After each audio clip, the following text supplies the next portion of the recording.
Yeah, when we start an interview off. Yeah, so it's like 7 degrees outside. I haven't checked my phone today yet. That's one of the benefits to working from home. Mhm. My wife works downtown, so I always kind of give her a hard time about that. But yeah, it's chilly. So you're in Austin, Texas. I'm sure you guys got a nice little day going on there. But thanks for asking. So today I was going to ask you about how did you, where were you born and how did you get started? How did it affect you? Yeah. So short, I guess short story you're asking. The Sure. entrepreneur journey.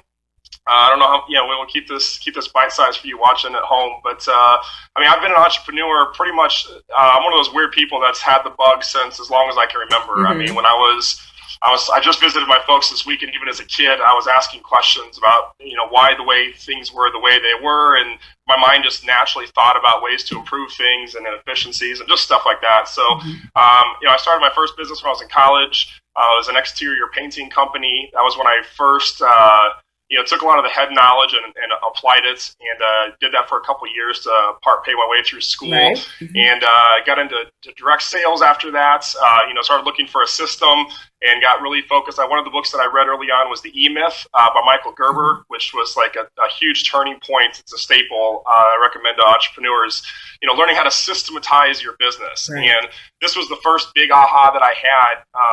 In my professional entrepreneur part of my career, Hmm. just learning how to systematize things. So went through direct sales, discovered direct response marketing, discovered internet Uh-huh. marketing, discovered that there was, a better way to market your business online, doing interviews and things like we're doing right now, and just being able to connect with people literally all over the world. And, I started a podcast a little over a year ago, and I've had listeners, and I forget what the count is, like 70 some different countries right now.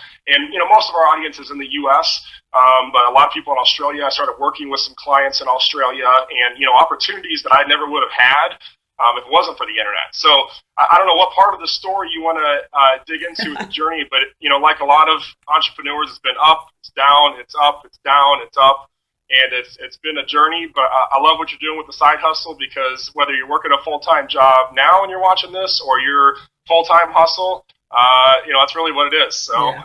but yeah, that's kind of the cliff notes, I guess. Depending on what you want to dive into. Sure. So what were your biggest challenges? I know you started with the painting company, like to pay for college. What were some of the biggest challenges as you started those businesses? You know what? It's funny you talk about or asking about the initial business, because really, as I've looked back over the years, the successes we've had and the failures, I've learned so much during that first business. The first initial challenge, and I think this was kind of the big, initial on, was cold calling. Ah. So in that business, that was a service business. We did exterior house painting, and so the way Hmm. that we got clients was by going and knocking on people's doors in the neighborhood, saying, "Hey, would you like a free estimate? I noticed your Right. house had some paint that was peeling. I'm a college student. I've got a business, and I want to see if you wanted a free estimate." And so that, when all my friends, this was when I was like 19 probably, and all my buddies were in a fraternity, like on Saturdays. They were like going to like beer breakfast and stuff, Uh-huh. and I was like getting up to go like work on my business, and that was I think that looking back, that lesson, it's kind of the same today. Like all my friends, the same ones are going to jobs, and I'm, kind of choosing a different path. So Gotcha. it's kind of a lesson of, if you, if you want something, you got to go get it. And two, what are you willing to sacrifice to get that? So I know that might not seem like a big sacrifice to maybe someone listening who's got a family or something, but, at the time when I was a 19-year-old kid, sacrificing my Saturday mornings and my spring break was like everything, Oh yeah. and still today too. Anytime we launch anything new or do anything new, there's always that hustle period when you launch something Hmm. where you just got to go out. And now with the internet, obviously things are a little bit different, so we can attract customers to us and do SEO, make videos, and do things like that. Has a residual effect, which was kind of the second learning experience. How do you take Hmm. this specialized knowledge that you might have and duplicate it? But yeah, that was kind of the initial challenge. I mean, there's been a whole series of challenges. We could probably talk for show and show and show about all the failures. I mean, I guess that's where a lot of the lessons are. But yeah, that was one of the early ones. I love when I hear people talk about cold calling or doing a personal visit because I go, that person knows their house might have needed to be painted a year ago, but now you've come to their door and here's an opportunity for them to say yes or no.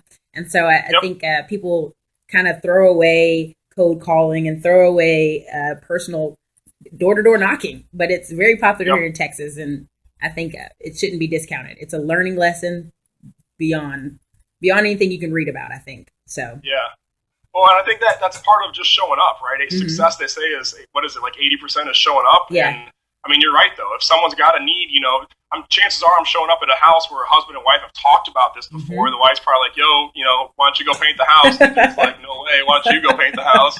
And they've probably discussed it. And so when you show up at the time, when I showed up as that person saying, hey, I can help solve this problem for you, it was a numbers game. And one other thing I learned from that experience, too, though, is I got a first taste at the 80-20 rule. Uh-huh. So where 80% of your success comes from 20% of your activities. Yes. And I saw this in that business. There was one particular street. I did this in a small town in central Illinois, and it was, or a medium-sized town. It was a college town that I went to in Charleston, Illinois. And, population like 20,000 people maybe. Yeah. But there was one particular street that had a series of the old Victorian homes that people would purchase. And when I look back on I think we did like 58 or 60,000 in revenue that the first summer that we did it. I did business the second year and whatever, but they all came from the same street, like most of the big houses. So, and now when I look at online marketing, which is the space we're in now, we trace back and track all of our sales. It comes from a handful of sources, Google, Facebook, YouTube, iTunes, podcasts, email marketing. There's certain channels. And in your business, if you're watching whatever your side hustle is, chances are a lot of your success can be had in just a couple areas. You can simplify and say, what are the few activities that I do each week that actually cause the result that I want? Right. And in the painting business or in real estate or even mortgage or lots of different industries, just getting out there and playing the numbers game, that's a big piece of it. But oh yeah, I mean, it's real estate is very interesting in Texas. I think 82% of first-time home buyers go with the first person that interviews them, first agent that pretty much meets them. So mostly it's showing up. So that's the kind of funny part about it. People always say there's too many agents. Just got to show up. Be in the right place at the right time, right? True. Yeah. You got to be in the place where they're looking. Yeah. So what would others say about your company? Like if someone said, if I was in Chicago and I go, man, that Gabe, he's going to offer me some coaching, or he's going to offer me, some kind of specialized package you offer. What would be something one of your past customers say or others would say about your company? Yeah. What would our past customers say? I've worked with people, got started teaching in the info space, in the social media space, and the company's evolved. This year, I'm working on a membership site for Amazon resellers. Mm-hmm. So we've got a program for people that want to learn how to sell physical products on Amazon with Amazon's Fulfillment by Amazon service. So we've got a membership site that we've set up a private Facebook group for that. That's my core business this year. Not just this year, but it's just a relevant, kind of recent thing at the time that we're doing this interview. Okay. But really, for the past 8 years, I've refined a coaching process. It starts with something called the Backwards Blueprint. I have a 6-week program called Ignition that's designed to accelerate someone's success. And really, what the blueprint is, and this is really the biggest gift that I've received as an entrepreneur, is mentorship and coaching from people who have been where I want to go, and adding value to those relationships, whether you're buying their time, whether you're working in their companies. There's different ways to earn mentorship and pay for it. But that's been this blueprint process of getting. I've noticed from entrepreneurs and people that work full-time jobs. Really, I'm talking to like the 70% of Americans who hate what they do or are dissatisfied at work. So you're doing something that you're not fulfilled into. Usually, the reason for that's the problem, but the symptom, that's the symptom. The problem, the root problem of that is people don't have a clear vision of what they actually want in the first place. Right. And so they get sucked into working in a job or a career or a profession that they fell into or whatever happened, and they weren't ever intentional from the beginning of what do I actually want to create with my life. So, I love that you're doing the show and interviewing entrepreneurs, talking about the side hustle, because we live in, it's 2015. We're going to date this content whenever you're watching this video. It's okay. With the internet, you can pretty much, with a couple $100, you can start a business from your home. You don't need the huge, 30, 40 years ago to go buy a franchise or build something. You're talking a couple $100,000, you need $1 million, and which isn't, accessible to most people. But with the internet, and a niche idea and a valuable product or service that you can think of, you can create that. So I guess you asked about the coaching process. That's a process I walk through with our clients. This blueprint, and basically at the end of that call, you leave with a clarified vision of your vision of what do you want to create actually. And I've noticed some similarities in people. There's certain things we all seem to have an affinity towards, like more freedom. People say I want to travel, and that stuff's all great. What the blueprint's designed to do, though, is designed to go underneath those things and find out what really drives you, which is the why. What's going to get you out of bed in the morning when you don't have a paycheck? What is it that's going to motivate you to change the world? What is it that's going to inspire you into a space of contribution? Right. This is a whole separate conversation we maybe have about the 5 phases of prosperity, but the 5th phase of contribution that most Americans never get to experience. So all of this, I share all of this because this backwards blueprint process and ignition is designed, really from the mindset of, if you're going to hop in an airplane from New York City to Hong Kong, and you're 2 degrees off or 3 degrees off on your trajectory, you're going to end up hundreds, if not thousands of miles away from your destination, probably in the middle of the ocean somewhere. And that could have been all adjusted by just having a course correction in our life. And, a lot of times we get so caught up in our career and things that we don't have time to take a real honest look at what do you actually want in your life? What do you actually want to create? And I found from doing this process with thousands of entrepreneurs that clarity is power. And that with that clarity, you can cut through the uncertainty and the doubts and, focus on what are the things I can take action on now. Right. And what are the things that I can just shelf? And this is a principle I work with my clients called on your plate, on your refrigerator, or on your fridge, and in the freezer. So, what things can we just put right now, right in front of you that can make the biggest impact on your plate? What things can we take off your plate? What things can we take off your attention and let go of to free up the room? What's taking your time? And then what things can we put in the toss in the freezer and say, we'll come back to that in like 90 days. That's a great idea, but right now we got to stay focused on keeping the main thing, the main thing. So that's the nature of the process, and it's been a lot of joy, a lot of fun working with entrepreneurs, and now we're applying that same coaching process into the Amazon membership site. It's one of the things we're working on, is implementing a coaching type model. We haven't fully launched that yet, so it's not even ready at the time that we're doing this. But coaching's been a passion of mine, as you can tell, just helping people to unlock their hidden potential, and I think a lot of things like I admire you for what you're doing with the show. Even conversations like this can help just to open up an idea for somebody, that needs to hear this message. So kudos to you too for having it. Someone who's searching for this, I want them to find it, and I want them to be able to go, okay, I've heard it enough. I've watched the videos. I've seen these people who can do it. They can, I can go out and find you, or, get on your webpage and talk to you, and and help me do this backwards blueprint. I mean, that's a great name for that, because usually we have to get to people's why. Why do you want to do this? Why are you dissatisfied with your job? Like, give me the big picture and the big reason. So I love that. That's really cool. How do you encourage, let's say how do you encourage others to get started in entrepreneurship? Or do you just seek those who are already interested? Sometimes people are selective. They go, hey, I can go out and say, hey, do you want to go into entrepreneurship? Or do you just kind of attract people who are already there? Yeah, I don't openly advertise my coaching services. So the clients that I work with, I'm very selective with who I choose to invest time with. That's a personal choice that I've made. That's so somebody that's those entrepreneurs already have company. That's my sweet spot entrepreneur, someone who has a business, has momentum, and we can make some small tweaks to exponentially increase their output. Whether it's building systems to replace them, or that's really the person I can help the most. Someone who's just getting into being an entrepreneur and getting your side hustle on. Right. There's a lot of great resources I could point you to, but the game. You ask for like best advice. Entrepreneurship isn't a sprint. Right. So if you're starting something from scratch, and this is one of the best advice I can give you. If you're starting off, we've all got the same resources. So time, money, credit. We've all got 3 main pockets of resources. So how much time do you have? How much money do you have? How much credit do you have? How comfortable is your tolerance in each of those areas? Right. If you've got a lot of time, little money, you got to put the time in. You got to create the equity. If you've got a lot of money and a little bit of time, then you've got to find team and people around you to surround yourself with to just get things done. So it really depends on where someone's starting from. If you've got an idea I've noticed from almost all the companies we've launched, I've had, dozens and dozens of projects and companies and partnerships over the years. Your best idea is a perfect world. It almost always never happens exactly like you expect it to. So if you've got an idea or an intention, go towards it, but you got to be flexible and be willing to surrender to the process for how it actually shows up. Mm-hmm.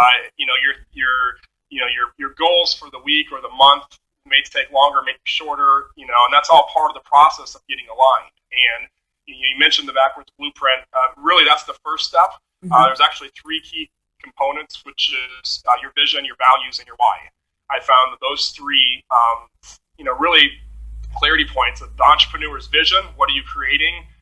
The core values that the values are, this is a powerful awareness when you can understand this. The values are the subconscious belief systems that are running your ship. So the vision may be your conscious mind, like I'm going to consciously take action and create this. The values is the rudder that's steering you in this direction. So if those are not aligned, this is where a lot of entrepreneurs fail and they get confused, they get frustrated because things aren't working the right way. Usually it has to do with the disalignment in those. Mm-hmm. If you're going one direction with one mind, but your subconscious mind's heading another, same thing. Your ship's gonna be off course. So gotcha. the values alignment, and that's a much deeper coaching conversation. I have yet to find a faster way to do that with people than going through. It's about a 90-minute process. So that's one of my goals, to simplify that into an easier way to get access to that, because knowing your vision's powerful. Typically what will happen if you have vision and no values is you'll have success for maybe a short period of time, and then you'll come into an obstacle and you'll be like, what do I do? And you'll kind of fizzle out. You'll lose the mojo. The values, when you understand your values and your why, then waking up every day becomes clear. For example, I've got a good friend. His name's Sam Crowley. He runs the Everyday is Saturday podcast and blog. If anyone follows he's got one of the top personal development blogs and podcasts on iTunes. Him and his wife recently had their fourth daughter, and she was born premature. Mm-hmm. And so for the past 6 months, she was born at a pound, and I think like 12 weeks early or something. Wow. So his whole world changed, right? And he's become, this is 6 months in now, his daughter Susan's actually going to be coming home in a few weeks to live with him at home. He had to learn how to care for her. He had to learn how to, she has a trait coming in her neck. He had to learn how to clean that and do all these, he had to become full-time entrepreneur or full-time nurse to take care of his daughter.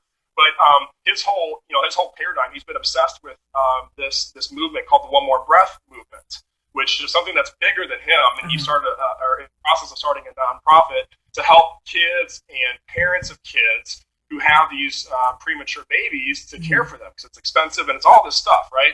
The reason I'm bringing Sam up is his why has become, and I've seen this man act with so much fire and intensity and purpose recently, and I believe I contribute to his clarity on, he knows exactly what he's got to do and why.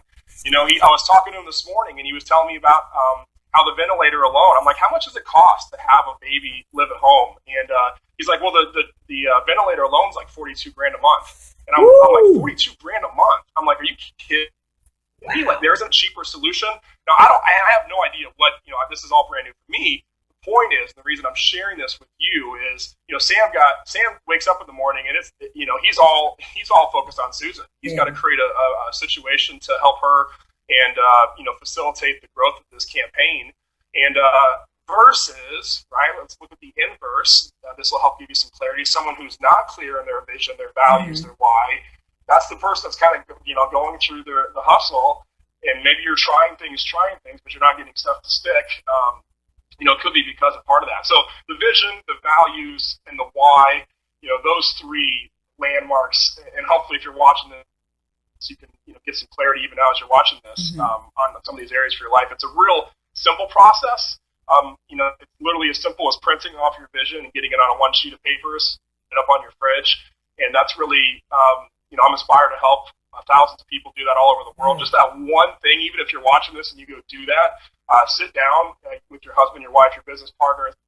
What do we want? What is our vision? And take it from, and here's where the power happens. Take it from, it's really cheap. There's a lot of people that have a vision, okay?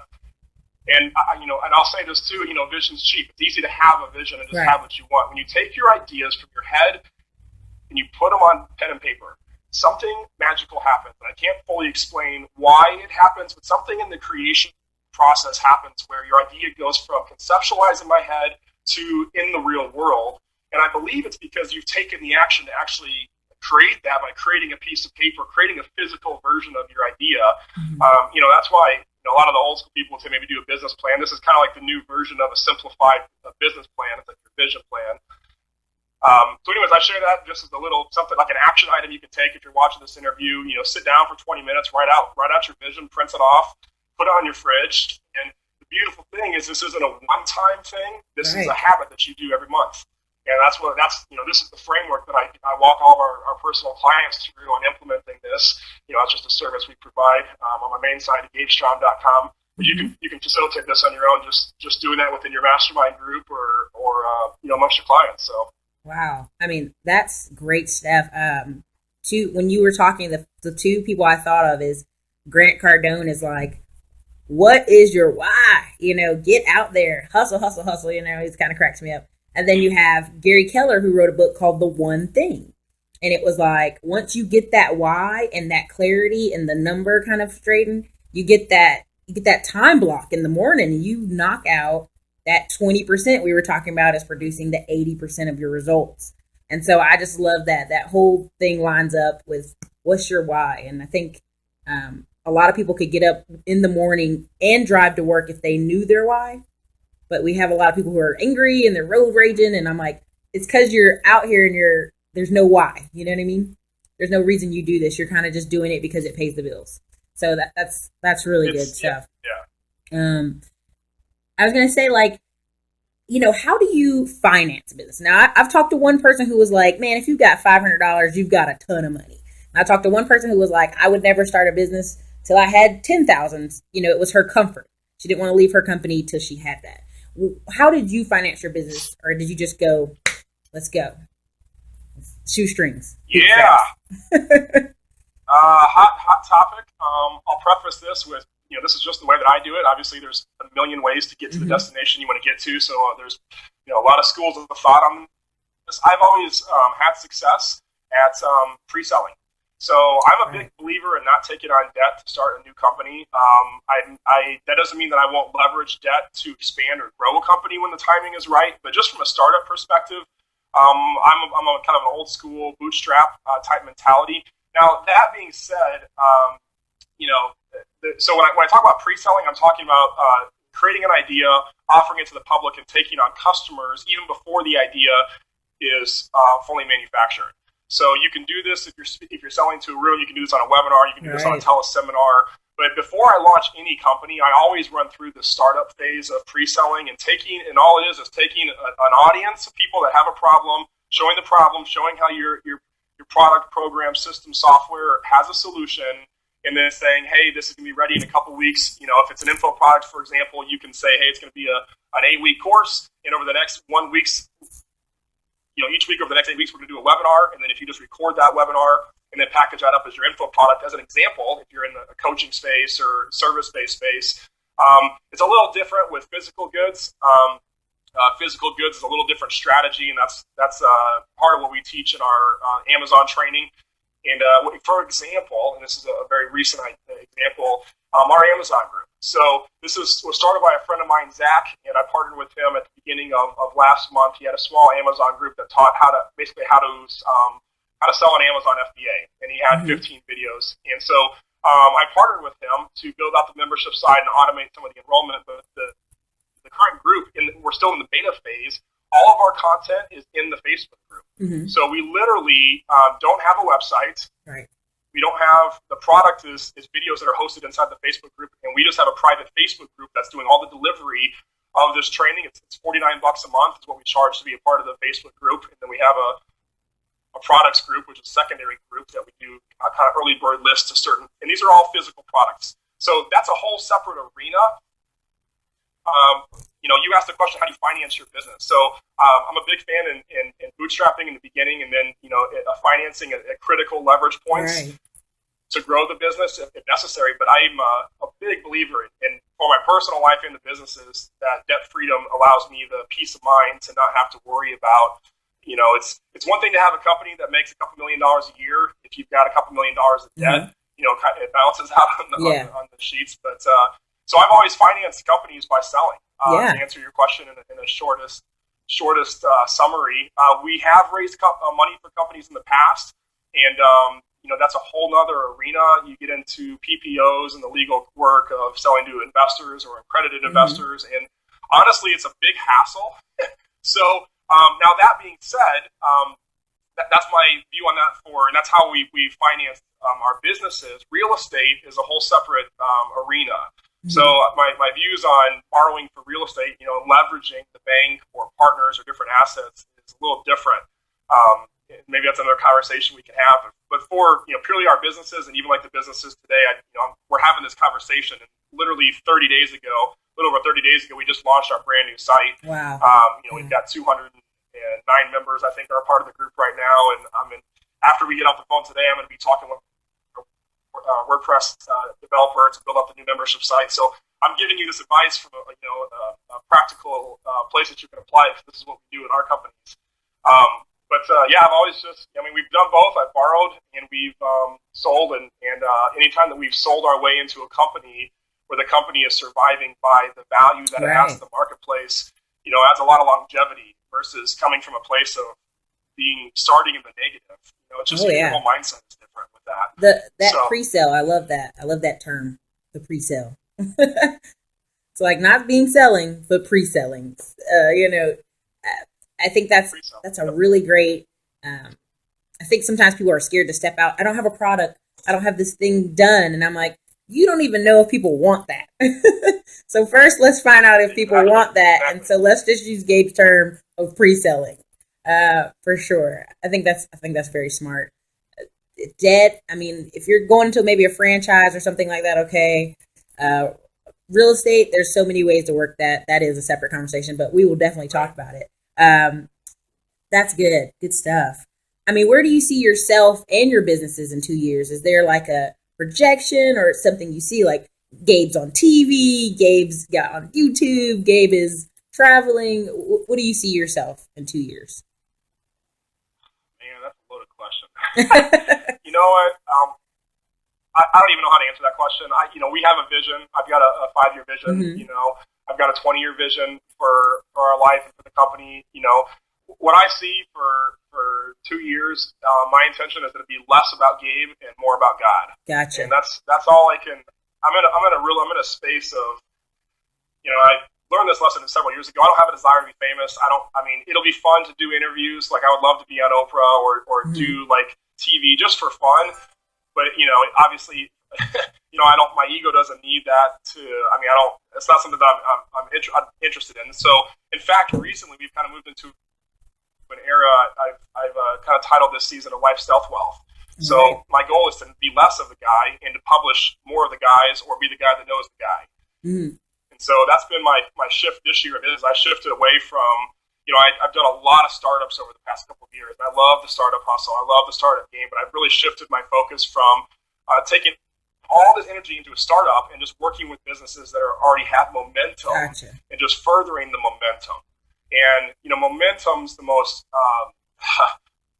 powerful force in business, I've noticed, from companies that start. When you get that daily momentum where things are growing and things are happening, and it's just much easier. I feel like I can make a bigger impact with those companies. You probably heard it said before, too. You can't steer you can't steer a parked ship.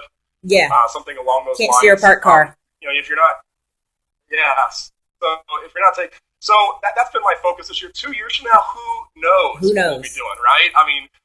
I've got a vision to invest in an assisted living facilities company as kind of our retirement plan, real estate. Maybe we can talk more about that. In fact, one of the deals we're working on is out in Florida, but Texas is another hot market for that. Actually, maybe we can talk more about that. The regulations are a little different than the U.S., but I've got a vision to build the Amazon community into the #1 resource for Amazon resellers in the world. And we're going to chunk that course out into a basic kind of getting started and then a more advanced course. And we're going to put resources and cheat sheets. And my vision is to add software to that to automate certain parts of that business for people, for entrepreneurs who want to sell physical products on Amazon. This is, just a growing space that I see. So that's our vision with the company. It's our vision with real estate. But truth in all full transparency, my one intention is that there'd be less about me in 2 years and more about God and what He's doing. And just the ways that he's calling us to contribute and give back. And, and so that's the uncharted territory, is contribution. That's and even, like me and Sarah, this is an area that, I talk about with my clients, but it's been an area that's, until we're totally financially free, until we've totally built the systems where she doesn't have to work, I don't have to work, and it's purely a choice. Until we get to that point, we're in the same game of creating stuff as an entrepreneur. She's working, it's the same game. So the intention is to get free, become a accredited investor, and then be able to give back and contribute in a bigger way to the world than we can currently. So that's the vision. I'm open, I'm surrendered to how it's going to happen, because it's easy to, Gabe is one thing, God's got bigger plans. Usually puts those things on our heart, but there's always something. I've just noticed that from looking back on life. It's like, sometimes it's kind of hard to see his direction in life looking forward, but when you look backwards, and it's almost like looking at life through the rearview mirror. It's when you do that, and you say, oh, well, here's where I did this and this, and you kind of, you can even do this on paper, just kind of chart out. A lot of times the clues are in the backwards of the clues that are going to guide us moving forward. So, I want to be humble to how that manufactures, but I just want to help a lot more people. And I think in order to do that, it's going to take systems, it's going to take teams. And so I think at the ultimate level, it's just leadership and influence on a different game than we've been playing. So that's my hope or intention for 2 years. But I say that all with a grain of salt, because everything could change tomorrow. I know, it's that saying Mike Tyson's like, everybody has a plan till they get hit in the face, and it's like, okay, Mike, thanks, I always think it's, good to have a dream. You dream, this is what I think I will be in 2 years, but I'm open. It's basically how I got to Texas. Like, hey, I'm going to do all these things in North Carolina, but I'm open. So, I was going to say, if someone wanted to, they came to you and they're like, man, I need to change my life. Like stuff is not going right. It sucks. I need help. Can you help me here? Can you stir the ship? Can you stir the parked car? What can I do?